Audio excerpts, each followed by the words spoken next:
Uh, Ajit's session, of course, didn't have a topic, but then he's Ajit Khurana, needs no introduction. I'm glad mine doesn't have a topic, because if most of you knew that early in the morning after an insanely crazy night, you have to listen to a lawyer, I don't know how many of you would have actually showed up. But I'll try to I'll try not to give you more headache. I'm Anisha Patnaik. I run the Chain project. So the Chain project, we are specializing in supporting companies in Web3. So we help them structure entities, try and figure out the maze of Indian legal system, establish global entities, get licenses globally to set up shop. Today I'm going to talk a bit about what the legal space looks like and the evolution of regulations in the Web3 and where we see them going. Because like someone just pointed out, right, in the bull market, what could be different is there could be more regulations. So I'll talk a bit about that. Now, all of us know that technology is being developing really fast, moving really fast. Unfortunately, what has happened is our legal system and lawmakers have not been able to catch up with the pace, right? We still are trying to figure out what to regulate, what not to regulate. But I mean, cut us some slack. Everyone's trying to figure out Web3. So we are not alone. But then again, there's been a lot of developments if you see, right? Like, I mean, US introduced crypto tax way back in 2014. Today, if you see, most of the jurisdictions do tax crypto, right?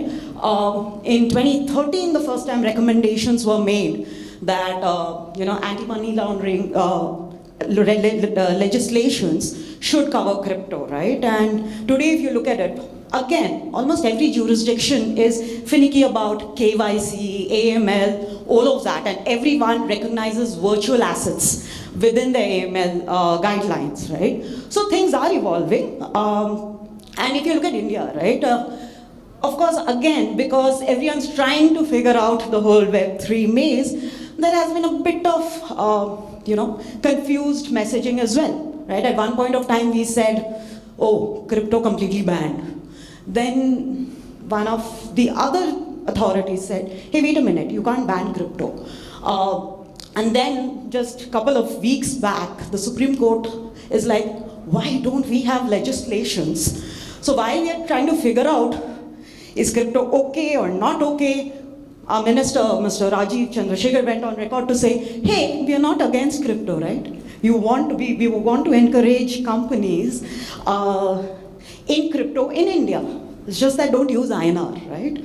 And he also kind of gave away the entire structure. And I was like, wait a minute, sir, हमारा business है ये, हम ऐसे ही तो धंधा करेंगे. But yeah, and then I think yesterday or day before, again the Ministry of Electronics and IT basically came up with a very interesting concept. They said we will use crypto for digitally signing documents. So, I mean, if you ask me, what is happening? Honestly speaking, still trying to figure out. And see, like I said, you can't blame the regulators, right? It's not like Web3 is just this one thing. We have to look at it and say, oh, चार चीजें हैं, right? I mean, incorporate करना है तो ये करो, funding करना है ये करो, over, right? I wish it was that easy. Unfortunately, the web of Web3 keeps increasing, right? And each one has its own nuances. I mean, something simple as Ajit made the statement that, so many people have died and, no one knows what to do with their crypto assets. And just last night over dinner with one of the leading personal tax lawyers in the country, I was having this conversation and she's like, almost every month we get like at least 3 to 4 cases where parents or spouse or sibling is asking us the same question. How do I retrieve these virtual assets, right? So from problems like that to, now you have GPT doing everything for us, right? I mean, almost like everyone keeps asking me, isn't ChatGPT going to take over your jobs, right? I mean, that's the most popular questions being asked because lawyers are obviously not the most liked in the world. So if there is someone who can create a technology and say, chalo, let's make these people redundant, I'm sure everyone will jump at that.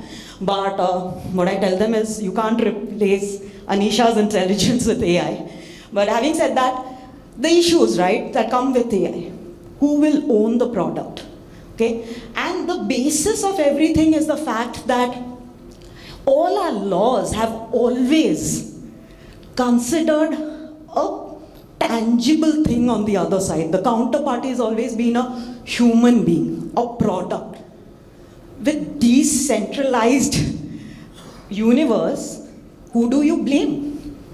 Who do I sue to if my contract is breached, right?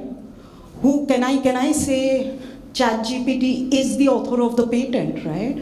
People are creating music now, right? So the complexity is so much that you can't blame the regulators to take the time in creating the regulations, and which is what exactly happened even in the startup ecosystem, right? Like, I'm also the founder of Lexstart, which is India's foremost startup law firm. And 8 years back when I was starting it out, again, everyone was like, why do you need a specialized startup law firm? Everyone except Ajit here who said, you need it, right? Same thing, at that point of time, no one understood, even the regulators are trying to figure out kya kare, everything. So when I step back and look at the regulatory scenario today, I'm like, we are fine. I mean, we'll get there. We just need the regulators to understand what are the issues. And prohibition is not the solution, regulation is. And that is what seems to be the tone for everyone. So we are getting there.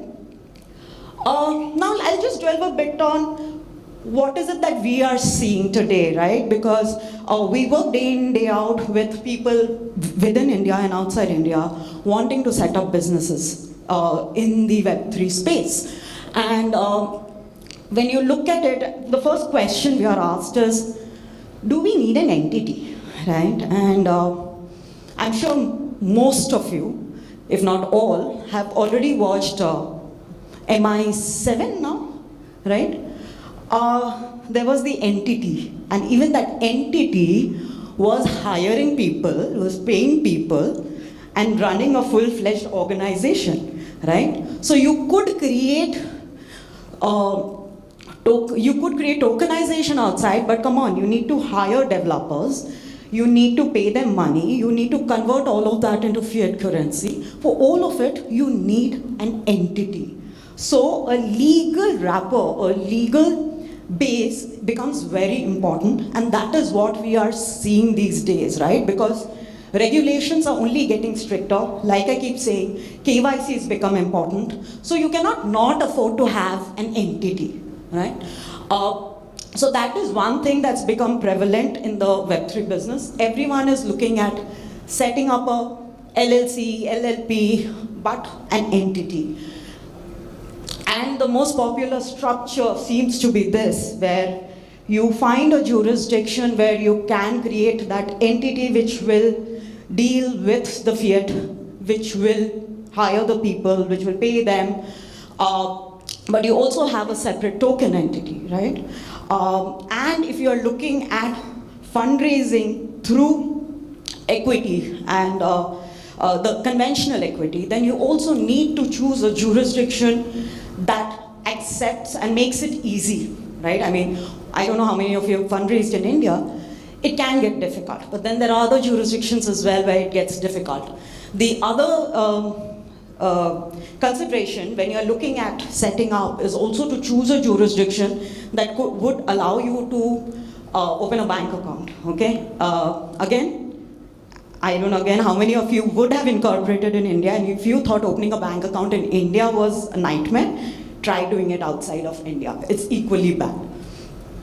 So some of the popular jurisdictions that we see are SVG, BVI, Seychelles, the jurisdictions where you want to set up that entity where you can have a bank account, accept fiat, fundraise, are Singapore, Dubai, and USA.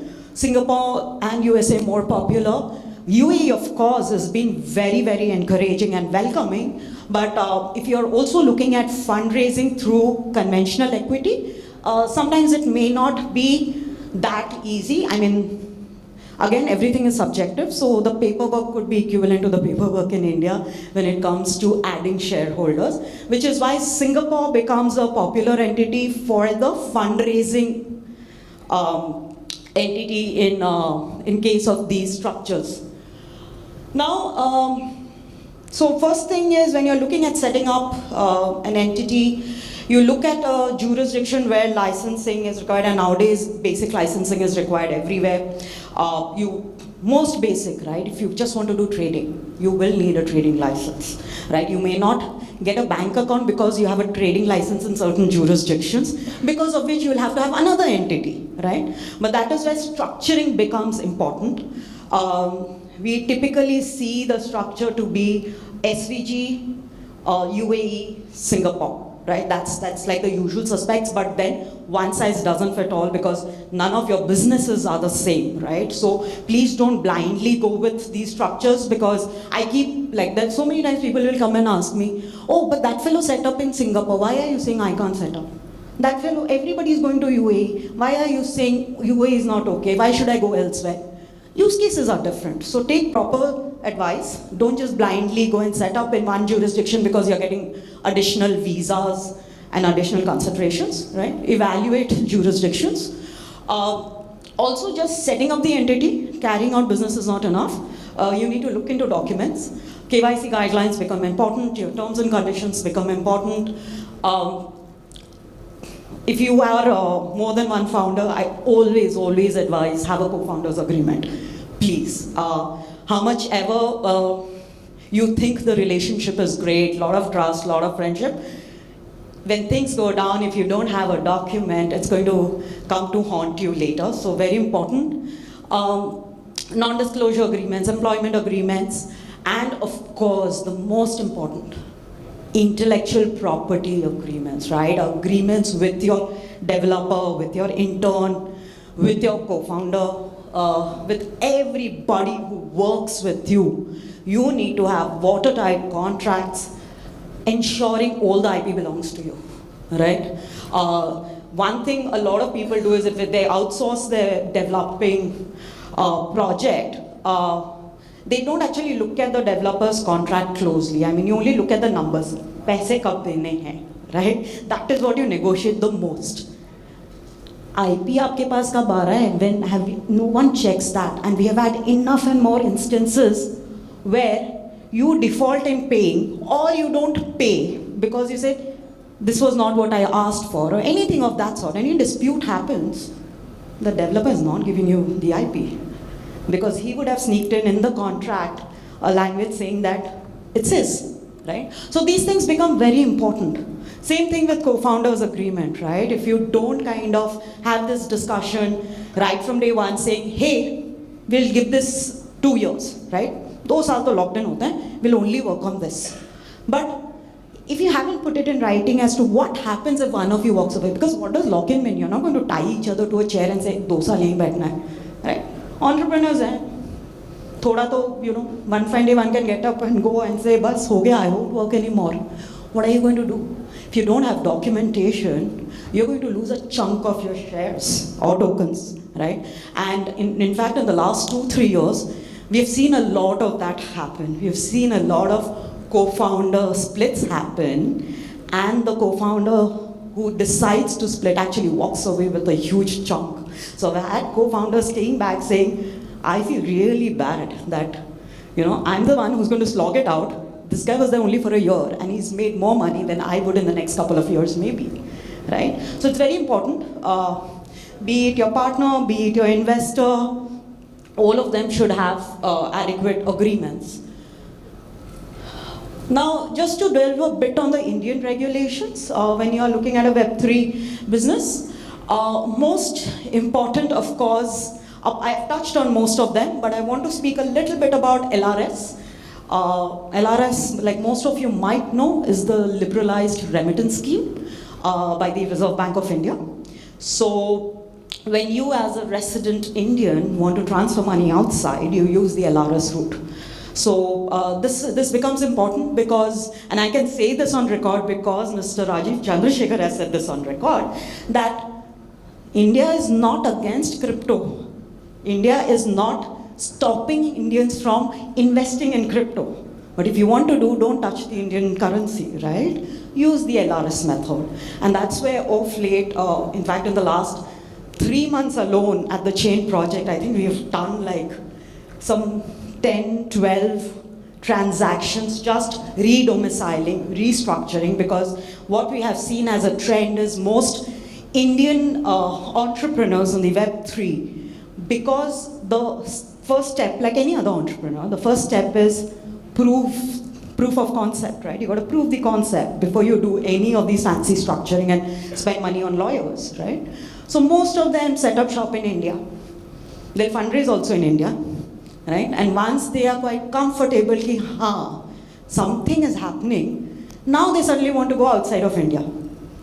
So that flipping of structure has become, or re-domiciling as you would call it, has become most popular of late, right? And that is why LRS becomes the most important regulation for most of the businesses in Web3, because it's about not just you setting up shop, but also moving all your investors from here to UAE or Singapore, whichever jurisdiction you're looking at.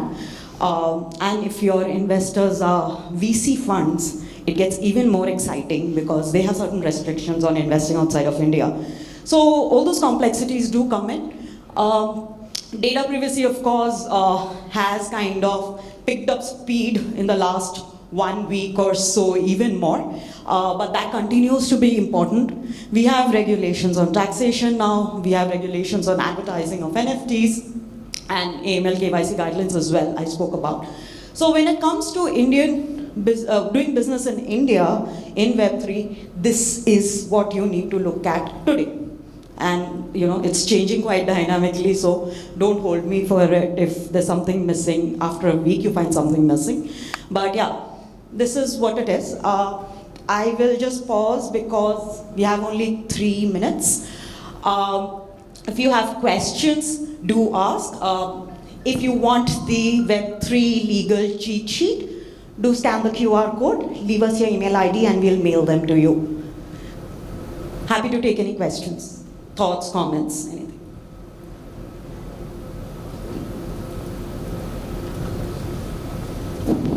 Yeah, so I had one question regarding synthetic assets. Yeah. Okay. I had one question regarding synthetic assets. So, is tokenization of synthetic assets actually possible, like whether it be stocks or any other synthetic asset? And also, would love to know about your opinions about RWAs. So we can take most of it offline. Tokenization of most of the things is possible, but fortunately or unfortunately for you, fortunately for us, it's not that simple in terms of structuring. So there have to be structures put in, but tokenization of synthetic assets can be done, but it's not straightforward. It's complex and expensive, but we can take it offline.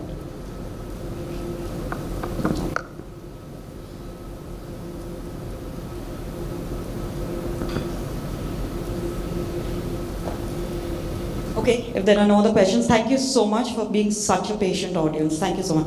A huge round of applause to Anisha Patnaik.